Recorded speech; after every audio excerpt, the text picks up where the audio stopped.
Hi there, welcome back to the course Behavioral and Personal Finance. In this session, we will touch upon two important issues of the application of behavioral theory of utility, which is basically the prospect theory. So far we have learned that prospect theory explains how individuals' behavior changes depending on the certainty and uncertainty associated with any outcome, and we have also learned that presentation of choices or outcomes determine the people's ability to undertake risk and decision.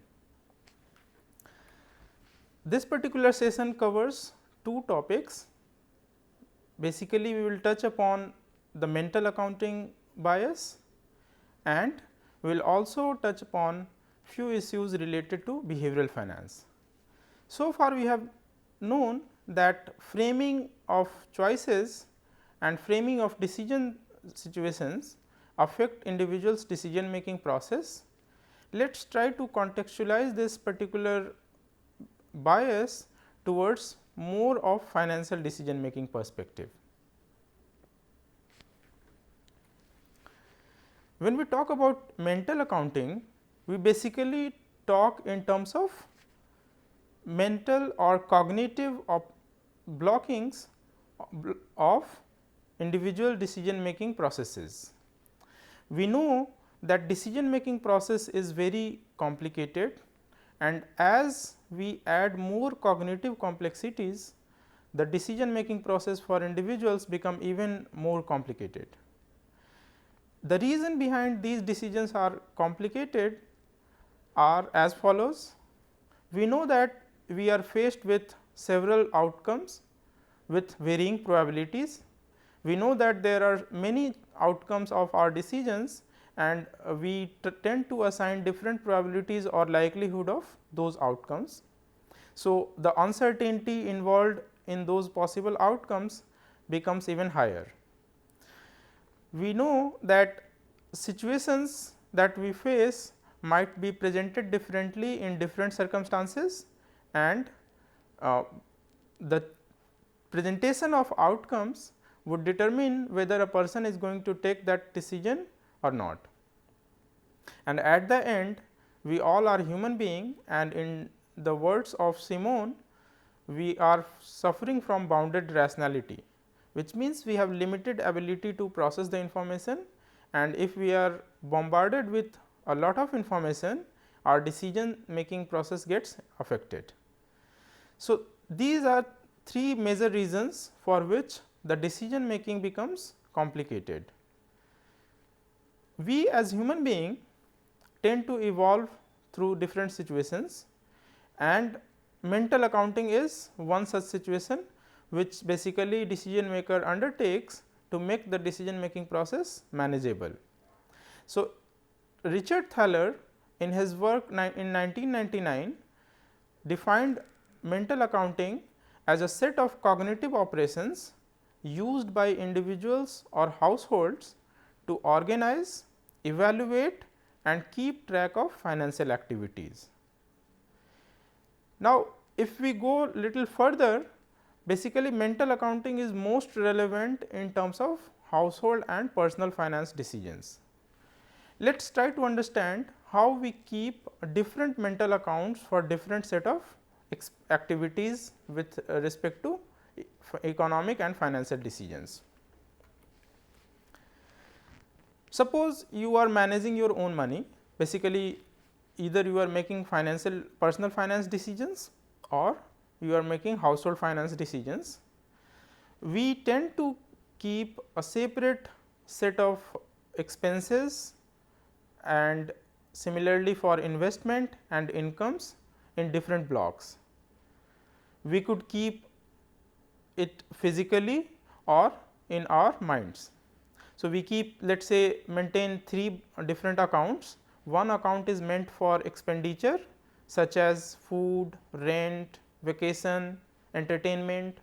Second account is meant for investment, let us say savings for retirement or savings for education or maybe buying a car or possibly savings for marriages.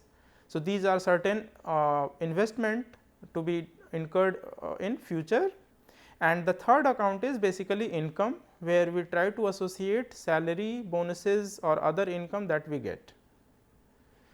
Basically, most of us maintain these accounts in our mind. So, these are mental account, which is basically cognitive constructs rather than real account. When I say real account, I mean that when we try to maintain separate accounts for, let us say, entertainment, we do not set up specific bank account for entertainment or vacation, rather we maintain, let us say, in most cases one account only in our bank, but the expenses that we incur on different activities are associated with each of these activities separately.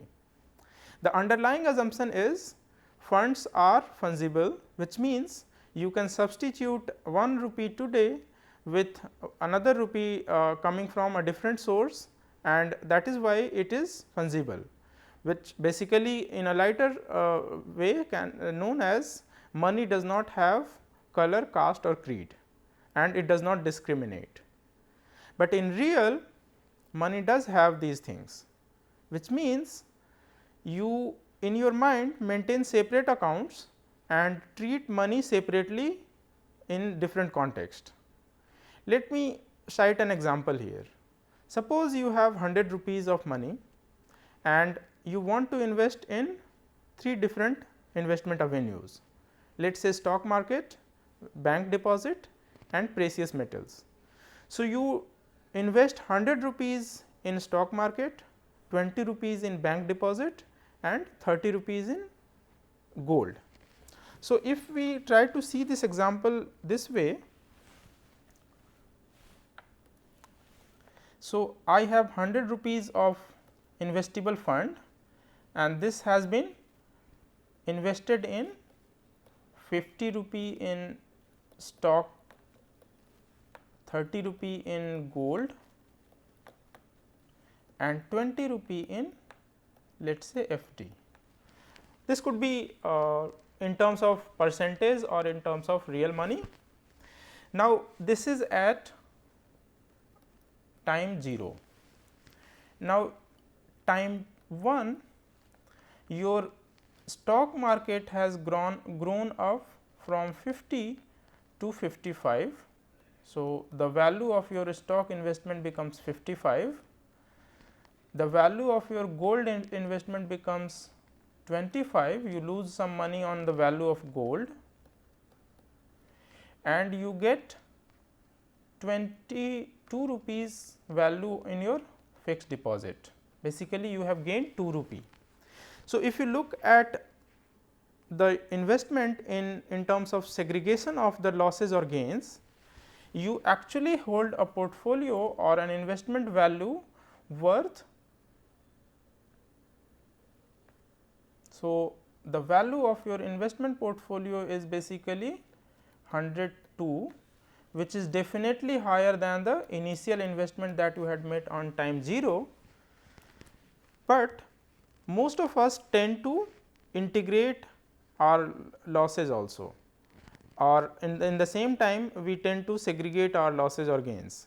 So, here in this case probably your decision to buy more gold or invest more money in fixed deposit or invest more money in stock market would determine by the expenses. Your decision to invest more in gold or fixed deposit or stock market would be determined by the experiences that you have in these respective investments. So, in this context, since you have had a better experience in investing in stock market, next time if you get some additional money to invest, you would allocate more funds to stock market and less fund to gold, which might not be beneficial in next term, which means in next period probably stock market would not do as well and gold market do better. So, this is how we treat our monies differently, and this is because of the cognitive construct that we have in our mind in terms of mental accounting separately for each of these avenues.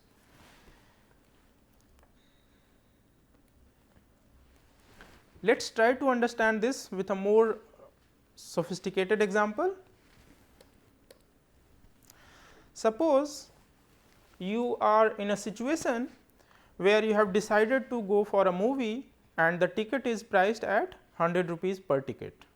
So, if you want to take admission in that movie, you have to pay 100 rupees per ticket price. As you enter the movie premise, the theater, you found that you have lost 100 rupees of note from your wallet. Now, if I ask you whether you would still pay 100 rupees for a ticket and go for the movie, what would be your answer? Take a minute, think about it and keep that answer in your mind.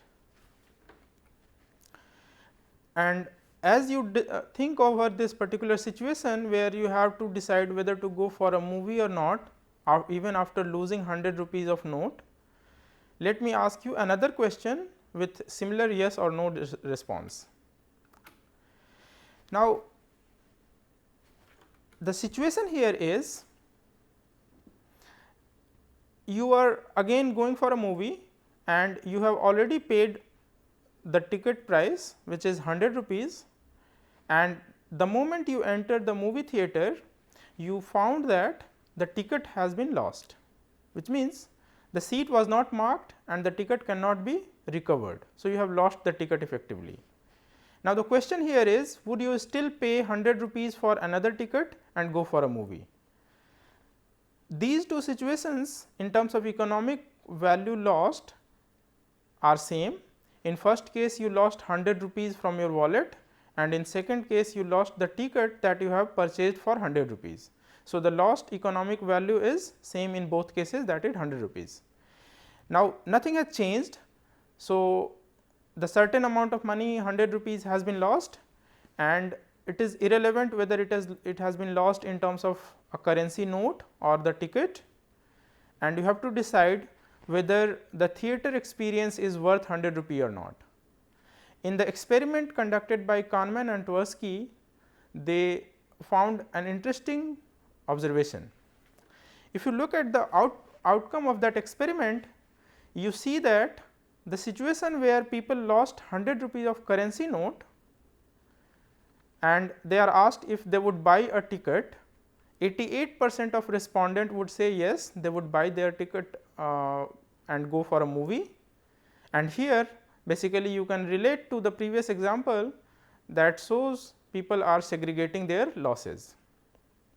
In second scenario where the ticket was lost and they are asked if they would buy the ticket again, 46% would agree that they would buy, which means majority would say that they would not buy the ticket because they are integrating the losses. So, effectively they are tagging the lost ticket to the entertainment account, and that is why they are not willing to buy another ticket for watching for that movie. This is a very simple and interesting example of mental accounting. We have seen that loss of 100 rupees which was lost from wealth account, which is basically your wallet in terms of currency notes, is not linked with the entertainment account that you might be maintaining in your mind, and that is why people agree to buy a ticket again and go for the movie. In second scenario where the ticket was lost, people had already purchased the ticket and their ticket purchase account was opened. So, it could be closed only if you completed watching the movie. Now, the situation is you have lost the ticket and that is why account is closed. So, once the account is closed, buying an additional ticket would mean that you are opening another account. So, if you have allocated certain funds for entertainment, buying another ticket would mean that you would exceed that allocation of money for entertainment, whereas in first case it was not allocated to entertainment as yet, because you had not purchased the ticket, and that is why you would probably agree to buy a ticket even after losing 100 rupee of currency note. So, mental accounting influence our personal and financial decisions very much, and we know that it also helps in exercising self control. So, if you have heard somewhere that do not dip into retirement savings or pay for luxuries like vacation trip and all out of the savings that you have made, these are basically tools for self control and creating mental accounts to help you make better personal finance decisions. When we talk about the implication of these biases and heuristics such as framing effect or reference point or mental accounting, we basically try to understand how these things would affect the financial decision making in individual or household context. Now, when we talk about behavioral finance, we essentially mean the integration of psychology with financial decision making. Now, that financial decision making would be relevant for corporations as well. As we know, financial decision making in case of businesses and corporation would have implications on several aspects, three of which has been mentioned here. So, let me try to touch upon the issues related to financial decision making with respect to asset pricing, which basically is finding the right value of an asset, or corporate finance, which is basically the financial decision making for corporation and businesses, and then personal finance. These behavioral biases and learnings from prospect theory or similar theories coming from behavioral economics and finance domain essentially mean a lot for financial decision making in terms of corporations and businesses. So, if you have heard of these terms, it is fine. If you have not, let me try to explain some of these terms with the help of learnings from the previous sessions. So, if we talk about behavioral finance and its implication in asset pricing, one of the most important phenomena that we see is pricing anomalies. So, when we talk about pricing anomalies, we essentially mean that a particular asset being priced differently by different set of people. So, in the context of a stock market, let us say there is a share of a company which need to be priced for selling or buying. Now, there are two different sets of investors. One set of investor is, let us say retail or individual investors. Another set of investors is basically institutional investors. Now, these two investors have different attributes, meaning that they will have different amount of money to invest, they will have different investment horizon, they should have different risk bearing capabilities, and they will have different information processing abilities.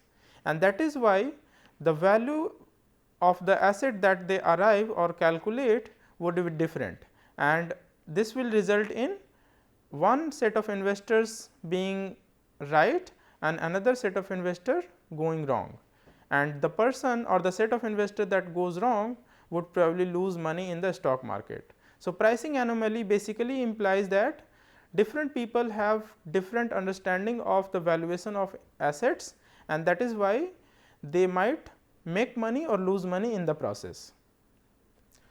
Similarly, another behavioral phenomena that we see in asset pricing context is IPO performances. So, IPO, as we know, is initial public offering, which is basically the first time a company offers the share of itself, and that is sold to common investors, for which the prices are determined by the standard processes. Now, when the IPO is released and people are asked to invest their money in the IPO, they arrive at a price at which the share is listed in the stock exchange. Now, the moment share is listed in the stock exchange, it becomes public, and then there are multiple people trying to trade that particular stock. Depending on the perception of those people about the company and its valuation, they would quote a higher or a lower price. In many cases, we have seen that right after IPO listing, share values or the prices of the share go down, and people who have invested, they might lose the money in the process. Similarly, another behavioral phenomena that is commonly observed is investor sentiment, that determines the asset pricing again, because how people perceive a particular outcome or the situation would determine how much they are willing to take risk and how much they are willing to pay in terms of price, and that is dependent on the investor sentiment, whether it is positive or negative about a particular outcome. So, there are several other behavioral phenomena here which can influence decision making in asset pricing context. Similarly, if we talk about decisions with respect to corporate finance, we know that markets mood and investors behavior determine whether it is right time for an IPO, or people who trade in stock market understand that they sometime behave in terms of herd behavior, and maybe we can also observe overconfidence and other similar behavioral biases, where people behave non rationally, and that will affect the overall economic gains and or losses for the investor as well as other stakeholders in the market. Behavioral biases influence significantly to individuals and household, and that is why personal finance decisions are mostly affected by how we understand the situation and how we perceive a particular decision choices. Some of the major behavioral biases that we face in personal finance include loss aversion, which we have already discussed, where people do not take to assume loss, and to avoid loss they start taking higher risk. We have also understood briefly about narrow focusing of individuals, which essentially is a myopic decision making framework, where people do not think beyond certain point of time and they miscalculate the probabilities or the possible outcomes, and in the process they lose money or gain less than optimal money. In markets, we have also seen that people are return chasers, which means that people go for winners and pay over price, and they sometimes lose money in the process, because if you have purchased something for the higher price than its actual price, you are less likely to gain positively in future. Another behavioral phenomena that we observe in personal finance decision making is home bias, which is again individual bias towards preferring or favoring familiar or known outcomes and giving higher value to them, and avoiding the situations which are more uncertain and assigning lower value to them. Situations like procrastination or wishful thinking or overconfidence are another few examples of behavioral biases that individuals and households suffer when they take personal and financial decision making.